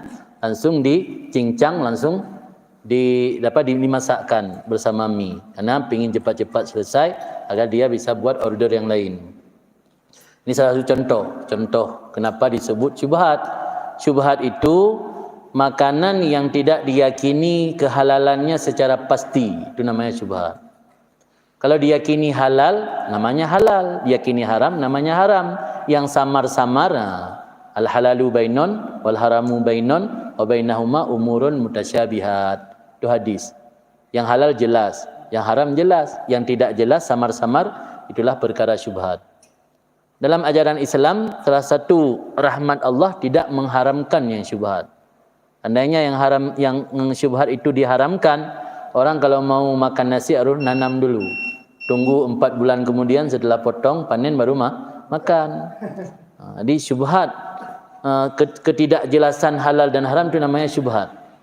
Tapi ada dampak, ada 2 dampak besar dari makanan syubhat. Pertama, tertolak doa orang yang sering makan syubhat. Yang kedua, membuat malas beribadat. Karena energi asupan makanan yang kita masukkan dalam tubuh yang jadi energi untuk kita bukan makanan yang halal secara murni, maka akan mempengaruhi energi kita untuk berbuat kemaksiatan, bukan untuk taat. Kemudian sejauh mana kategori makanan di kedai atau makanan di pasar? Makanan yang langsung kita jadikan makanan, itu makanan pasar namanya. Belau mi, belau bu. Mau kita belau bawang, kita belau beli tepung. Tepung itu kita bawa ke rumah, lalu kita buat kuih dari tepung tersebut. Yang kali makanan pasar ke, karena melalui olahan. Kan makna haji apapun yang dibeli di pasar itu dianggap makanan pasaran, makanan di pasar. Melebut dah ya. Ketika menginginkan sesuatu harus nanam semua. Ya kan? Boleh ni pegat gaduh-gaduh. Dah nanam le, nanam pu ke bahan-bahan je kan. Bahan-bahan gaduh-gaduh. Pelai ni tagun pu kuah si itik, si itik. Daging bebek. Payah belah itik le. Tunggu 6 bulan sampai bebek tersebut layak untuk disembelih. Jadi ini menyiksa diri, tidak ada sampai segitu dalam agama kita. Makanan yang langsung kita konsumsi itu yang maksudnya makanan pasar. Artinya lebih baik kita proses sendiri di rumah, kita sendiri yang melakukan atau orang yang kita percaya yang melalui jalan-jalan yang telah dibenarkan dalam agama. Salah satu contoh yang hari ini banyak terjadi dalam masyarakat kita, orang yang membawa ikan ke sore pula bandeng ke tongkol, salah baca tapi bahaya kontol. Ikan tongkol lah, salah baca. Orang yang membawa ikan tongkol. Ikan tongkol itu melebihi 2 jari. Ikan bila melebihi besarnya 2 jari sampai 3 jari, ini tidak ada pendapat darahnya dimaafkan. Bila seukuran 2 jari ada pendapat dimaafkan. Tapi bila sudah melebihi 2 jari, 3 jari besar ikan tongkol, ini tidak ada pendapat darahnya dimaafkan.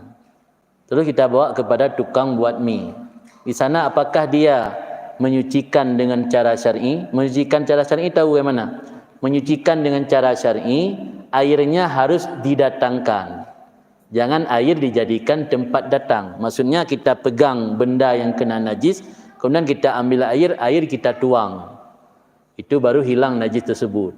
Tapi bila airnya yang sedikit, kita masukkan benda najis dalam air, ini bukan menghilangkan najis, malah air tersebut dinajiskan oleh benda tersebut. Ini yang salah pemahaman dalam masyarakat. Kalau dalam istilah fikih ada istilah warid dan maurud. Benda najis dijadikan maurud, air dijadikan warid. Artinya air dituangkan di atas benda yang bernajis, baru najis itu hilang. Tapi kalau benda yang bernajis seperti ikan yang ada darah, kita masukkan dalam bejana yang ada air, itu bukan menghilangkan najis ikan, malah air tersebut bernajis. Terus setelah dicelup beberapa kali, langsung dicincang. Berarti tempat cincang itu juga sudah bernajis. Kemudian diiris bawang lagi di tempat yang sudah bernajis. Dimasukkan dalam periuk, bercampur mie dengan benda yang bernajis. Kita makan mie bernajis. Kemudian kita makan mie bernajis tersebut, kuahnya terpercik di baju. Berarti kuah yang bernajis. Baju kena najis. Lalu kita bawa baju tersebut dalam salat. Salat kita tidak sah karena memakai baju yang bernajis. Kuah dari mie yang ikannya tidak disucikan dengan secara syar'i. Ini banyak terjadi di pasar. Inilah salah satu penyebab kenapa dilarang konsumsi makanan di pasar. Bukan dilarang dalam bentuk haram, tapi hukumnya syubhat. Tapi bila pasti kita melihat dengan mata kepala, orang yang membuat mie tadi dia tidak mensucikan ikan tongkol, berarti kita yakin bahwa mie tersebut bernajis. Maka makannya haram, bukan lagi syubhat. Kemudian persoalan salat Jumat. Ini sebenarnya kalau kita mau jujur, persoalan salat Jumat dalam mazhab Syafi'i sendiri terjadi khilafiyah. Kami sudah pernah berbuat sah atau mudzakarah di Sumatera Utara dengan ulama Medan. Apa yang menjadi syarat yang dibuat oleh ulama Aceh. Mereka berdalil dalam kitab Syafi'iyah kan juga disebutkan bahwa ada celah benar apa yang menjadi kebiasaan kami dalam melaksanakan ibadat salat Jumat. Karena persoalan mualat antara rukun dengan satu rukun dengan rukun yang lain, persoalan mualat antara rukun dengan sembahyang, khutbah dengan sembahyang, itu terjadi khilaf antara azhar dan mukabil. Mukabil azhar kalau kita belajar fikih Syafi'iyah masih bisa beramal karena memang bukan pendapat yang sangat dhaif. Jadi amaliyah praktek Jumat sekarang kalau ingin mencari apakah ada celah pembenaran dalam mazhab Syafi'iyah, jawabannya ada. Dan ini juga sudah pernah didiskusikan di Sumatera Utara antara ulama Aceh dengan ulama Medan. Masuk hadir ketika itu Ayah Cetrung, kami juga ikut hadir bersama kawan-kawan yang lain. Jadi kesimpulan akhirnya kami harus menerima kenyataan bahwa amaliyah salat Jumat yang dipraktekkan di Medan sama mungkin dengan di Masjid Agung di Aceh Tengah itu ternyata sah, ada celah untuk sah seperti pertanyaan tadi. Maka berkaitan dengan persoalan itu, saya rasa untuk konteks sekarang tidak ada guna lagi membesar-besarkan persoalan khilafiyah tersebut. Memang ada celah untuk sah. Tapi bila kita bertanya mana yang lebih bagus, tentu kita sebagai pengkaji mazhab fikih Syafi'iyah tentu lebih bagus pandangan pendapat yang menjadi mayoritas ulama. Itu apa yang diamalkan oleh ulama Aceh. Ulama Aceh kenapa membuat sistem khutbah seperti itu di akhir? Karena mereka mengambil ihtiyat. Ihtiyat artinya mengambil sikap kehati-hatian dalam persoalan Jumat. Sehingga didahulukan ceramah dulu, nanti baru masuk dalam khutbah diulangi. Istilah orang Aceh baca, orang Aceh katakan mengulang khutbah, padahal bukan mengulang khutbah. Karena yang pertama itu bukan khutbah Jumat, khutbah pidato. Pertama pidato pakai bahasa Aceh atau pakai bahasa Indonesia, di akhir menjelang ikamat baru dibaca khutbah dua kali khutbah. Itu yang khutbah Jumat di akhir. Di awal itu alhamdulillah selawat ke Nabi itu bukan khutbah Jumat, khutbah pidato. Jadi bila ada orang yang mengatakan 3 kali khutbah Jumat di Aceh, itu salah juga. Itu harus dijawab. Yang pertama itu bukan khutbah Jumat, khutbah pidato. Kenapa mesti pidato hari Jumat? Karena kalau bukan hari Jumat enggak ada orang datang. Maka harus pakai pidato hari Jumat. Ini kalau kita mau berkata jujur, ada celah sebenarnya untuk sah. Cuman kalau yang jadi persoalan sekarang, persoalan lain lagi. Ini ada 2 persoalan. Apakah ada pendapat yang mengatakan tidak disyaratkan mualat? Ada. Kemudian persoalan kedua, ini yang banyak timbul. Terpisah antara khutbah pertama dengan khutbah kedua dengan bahasa selain bahasa Arab. Ini hanya beberapa bahagian kecil ulama yang berkata tidak memutuskan mualat. Ini yang banyak terjadi di Aceh. Kalau misalnya khatib dia sanggup memastikan setiap 2 menit khutbah selalu diselangi dengan bahasa Arab, boleh jadi ayat, boleh jadi hadis, boleh jadi syair, yang penting bahasa Arab. Setiap 2 menit sekali. Itu 100% sah khutbah Jumatnya.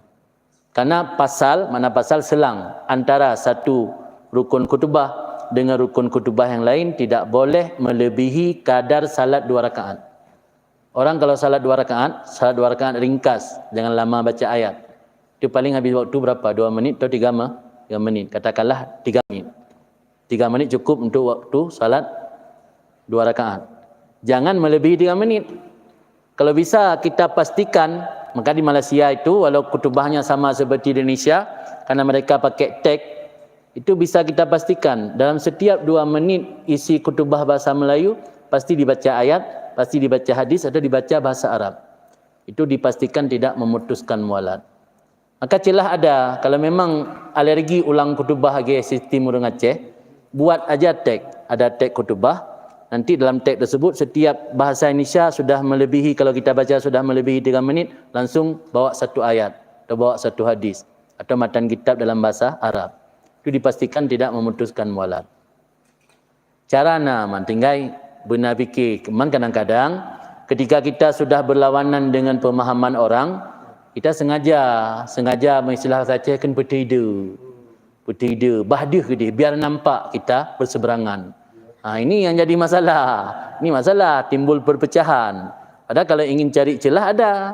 Cari celah misalnya tidak usah ulang-ulang khutbah di pertama, kemudian barakallah antara dua khutbah, kemudian khutbah kedua kalian langsung ke kamat boleh. Tapi coba susun redaksi ceramah atau khutbah.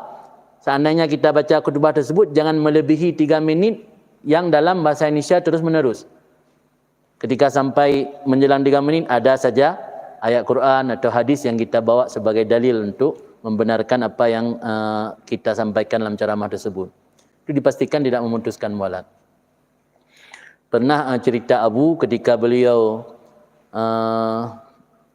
salat Jumaat di Masjid Kampung Baru di Kuala Lumpur. Beliau mendengar memperhatikan khatib ketika menyampaikan pidato dalam bahasa Melayu. Setiap saat beliau sampaikan ayat. Baru beberapa menit, 2 menit menjelaskan makna ayat tersebut, beliau baca hadis. Baru beberapa menit beliau menjelaskan hadis, beliau baca ayat lain lagi. Itu tidak memutuskan mualat. Karena zabit atau patokan dianggap pasal, mana pasal memutuskan mualat bila melebihi kadar 2 rakaat salat. 2 rakaat salat paling ringan 3 menit. Tapi bila melebihi 3 menit baru dianggap mualat. Dia ada celah kan? Ada celah untuk supaya bagaimana salatnya sah. Cuma karena kita sudah terlanjur mencap, tacap, arti nama hana ulang khutbah, ya awaknya hana betul. Ya. Sehingga masyarakat yang awam berpemahaman, oh temnya hana ulang khutbah hana betul. Padahal kan ulang disyaratkan. Ini harus kita benarkan dan luruskan. Kalau ingin belajar fikih, harus luruskan yang diperintah mualat, bukan mengulang khutbah. Orang yang baca khutbah pakai bahasa Arab tak pernah mengulang khutbah. Khutbah sekali di awal khutbah pidato, khutbah sekali lagi setelah duduk antara dua khutbah. Maksud ulang khutbah kiban, belagi orang Aceh pun. Kanya maksud ulang khutbah. Mak orang Aceh bahkan ulang khutbah karena untuk ihtiyat. Karena didahului oleh pidato dalam bentuk bahasa Aceh yang hana geba ayat, hana geba baca hadis, apa hana bahasa Aceh tulen. Truk 10 minit, truk 15 minit. 15 minit ceramah bahasa Aceh tok-tok, hana baca ayat, hana baca hadis. Yang 100% ni pasti mualat. Maka ulang dia khutbah 3 tir ketika menjelang salat. Karena atas benar orang anggap jika hana sah. Yang khutbah mentang. Jadi sebenarnya kalau ingin berkata jujur dan mencari kebijaksanaan agar jangan terjadi pecah belah, ada solusi. Cuman kita benarkan duduk bersama. Coba duduk bersama, panggil pihak tersebut, bicarakan, diskusi, ini celah hukum. Bagaimana? Apakah saudara ingin bersikeras dengan prinsip saudara tanpa menginginkan kekompakan masyarakat?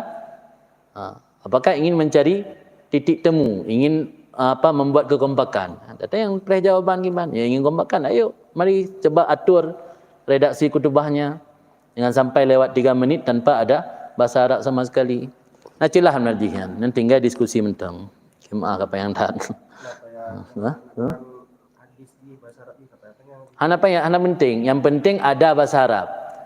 Menjelang 3 menit redaksi ceramah ada bahasa Arab walaupun pendek. Kalian menjelang 3 menit ke depan lagi ada bahasa Arab lagi.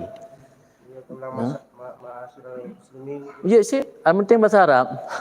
Sebab kalau dalam kitab, begini dulu dalam fikih ditulis khutbah bi ghairil arabiyah. Kan? Khutbah bi ghairil arabiyah taqta'ul muwala. Kemudian bahasa kitab, khutbah dengan selain bahasa Arab dapat memutuskan mualat. Ada pendapat sebahagian kecil ulama termasuk Ali Syabran Amlasi. Orang Aceh baca Syibran Malasi. Betul Syibran Amlasi.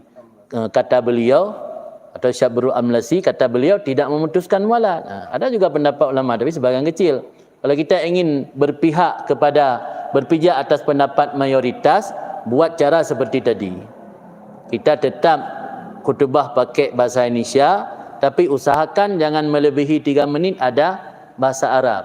Maka itu tidak memutuskan mualat.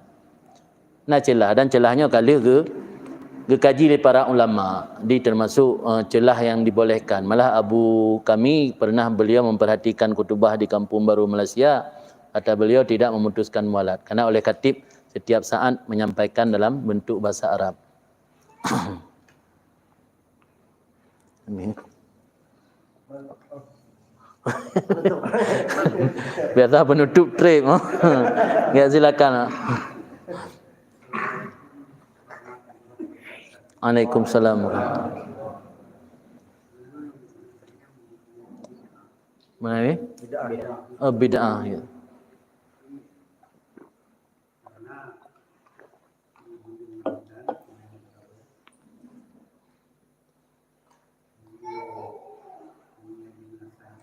Ya.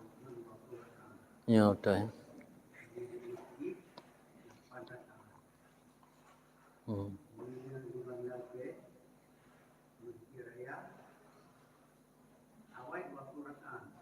Duduk ke 8. Ya.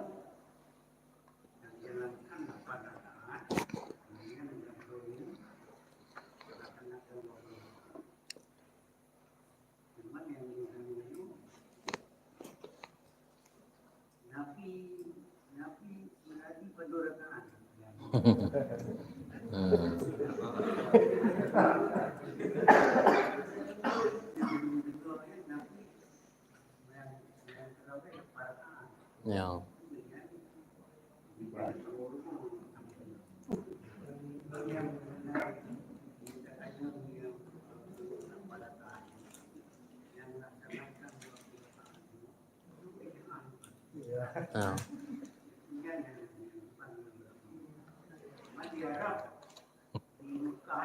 Oh, bubu bid'ah, belum kan? Terima kasih. Termasuk ajaran sunnah yang tidak dilakukan oleh Rasulullah sepanjang hayat beliau salat tarawih. Karena salat tarawih beliau lakukan di Ramadan penghujung usia beliau. Ramadan ke depan beliau sudah wafat di bulan Rabiul Awal. Di Ramadan beliau melaksanakan tarawih, itu di Ramadan terakhir beliau hidup. Jadi tidak dilakukan sepanjang hidup, beda dengan salat. Salat beliau terima kewajiban salat 5 waktu 1 tahun sebelum beliau hijrah. Rasulullah hidup di Madinah selama 10 tahun melaksanakan salat sepanjang masa. Tapi salat tarawih beliau lakukan di Ramadan terakhir. Itu pun di malam 21, 23, 25. Pada satu riwayat malam 23, 25, 27. Jadi kalau ingin mengikuti Rasul, salat di usia terakhir, Ramadan terakhir, dan malam 21, 23, 25 saja. Enggak usah salat dari awal Ramadan sampai akhir. Kalau ingin mengikuti Rasulullah, itu yang benar-benar mengikuti sunnah. Ikut sunnah Rasul, prementang ilong pajan doktor kira-kira udip ilong. Kalau usia dan penyakit drone sang punya udip drone dah tuntut. Oh kagak di Ramadan tunuku. Lumayan terawih. Yang ilahi kalau kita program untuk pulau-pulau jawaban. Kemudian oleh para ulama, karena pegangan kita akan apa yang sudah dijabarkan oleh ulama dalam bentuk ilmu fikih yang menjadi pegangan kita hari ini.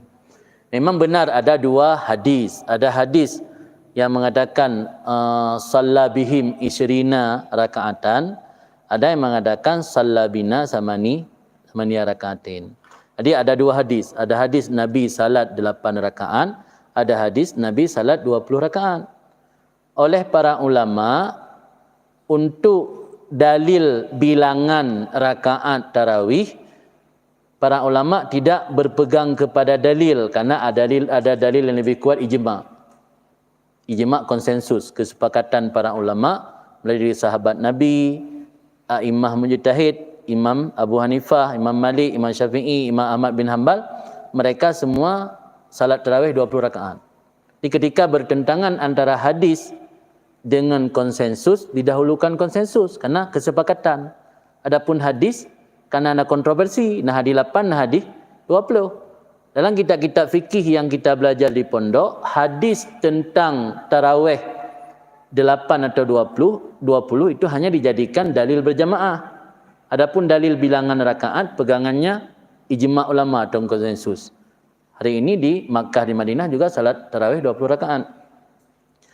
Jadi orang yang berkata salat 20 itu bid'ah, itu harus kita tanya kembali kepada mereka dasar apa mereka mengatakan bid'ah. Kalau misalnya Nabi salat tarawih 8, tapi ada riwayat 20.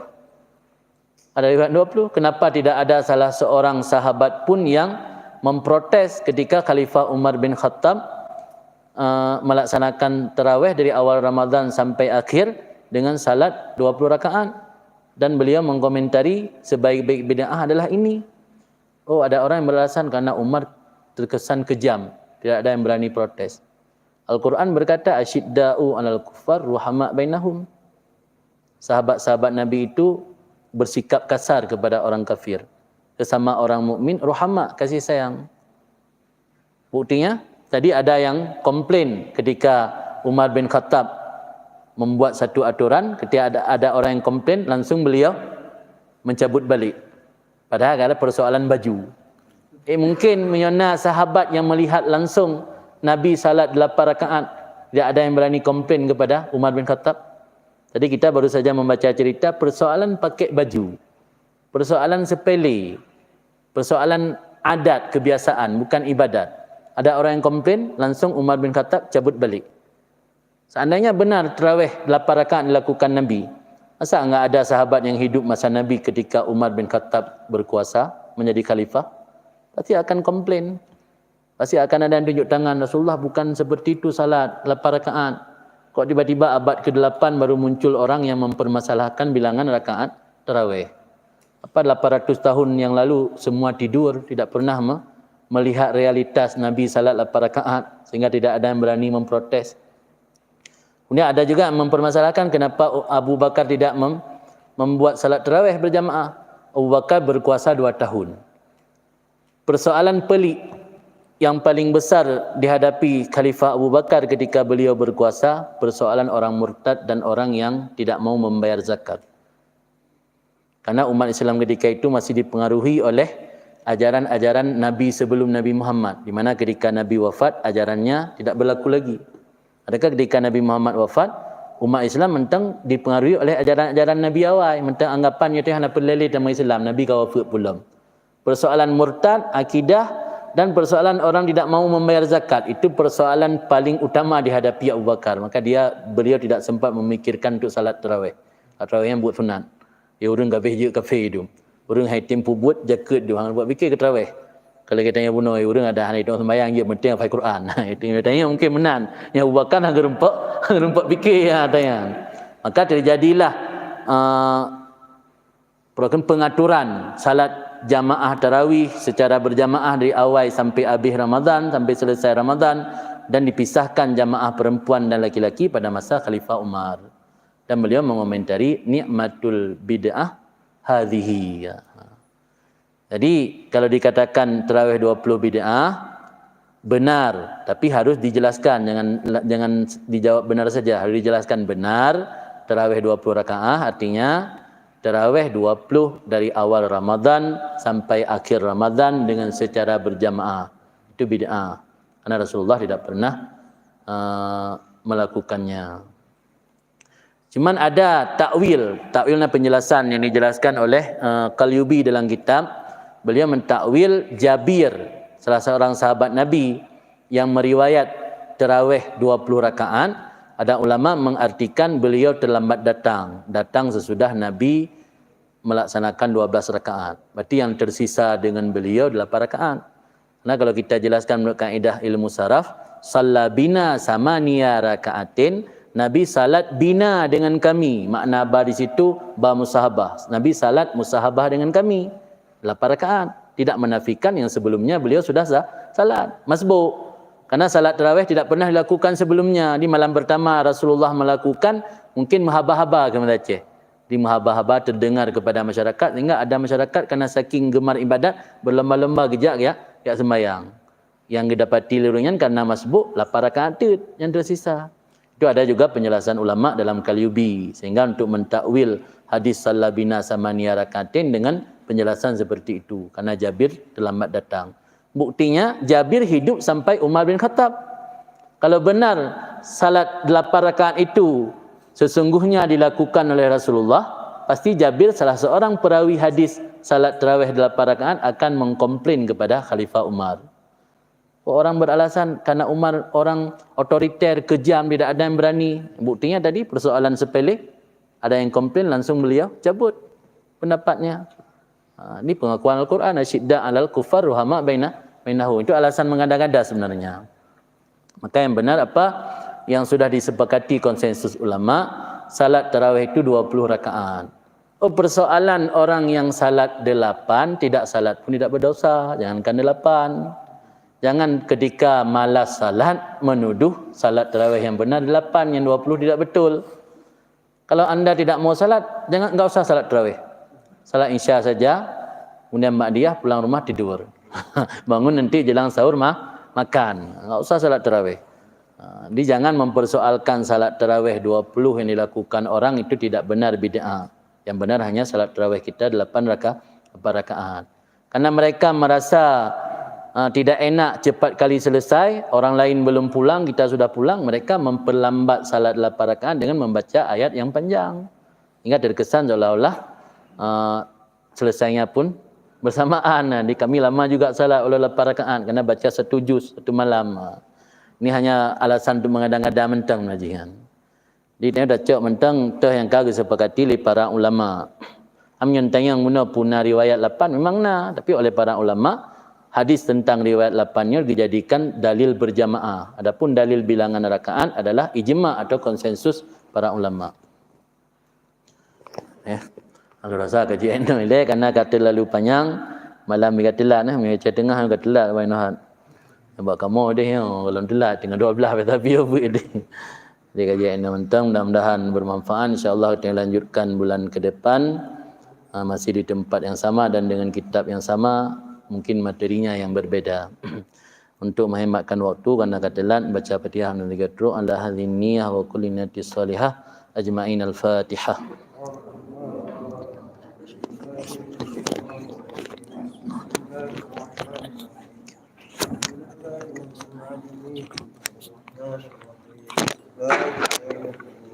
إياك نعبد وإياك نستعين اهدنا الصراط المستقيم صراط الذين أنعمت عليهم غير المغضوب عليهم ولا الضالين. Alhamdulillah ayakum ajma'in billahi taufiq wal hidayah. Assalamualaikum warahmatullahi wabarakatuh. Assalamualaikum warahmatullahi wabarakatuh.